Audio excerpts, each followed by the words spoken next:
Pekerja proyek tewas di kamar kos, ada luka tusuk di dadanya. Pria berinisial T, 51, ditemukan tidak bernyawa di kamar kos kawasan Kembangan, Jakarta Barat, Sabtu, 4 Oktober 2025.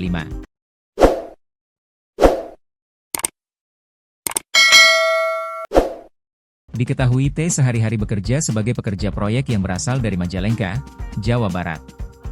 Polisi menduga pekerja proyek itu menjadi korban pembunuhan. Pasalnya dari hasil penyelidikan sementara, pekerja proyek itu mendapatkan sejumlah luka tikaman di dadanya dari senjata tajam. Kapolsek Kembangan Kompol Taufik menjelaskan kronologi penemuan jasad pria itu. Korban pertama kali ditemukan oleh warga sekitar pada Jumat, 3 Oktober 2025. Temuan itu kemudian dilaporkan ke petugas keamanan lingkungan. Kami mendapatkan laporan dari keamanan lingkungan bahwa ada korban di sebuah kontrakan, kata Taufik.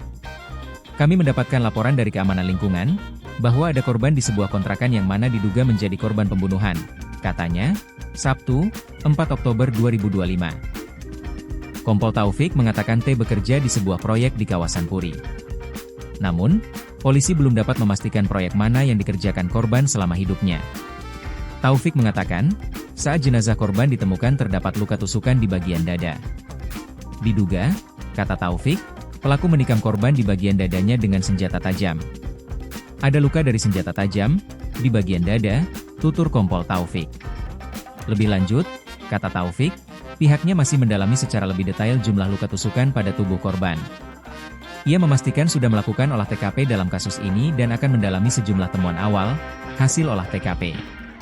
Telah melakukan olah TKP hasilnya bagaimana nanti kita sampaikan, imbuh dia. Jenazah korban kini telah dibawa ke Rumah Sakit Cipto Mangunkusumo, RSCM, untuk dilakukan otopsi. Sudah dibawa ke RSCM, kata Kompol Taufik.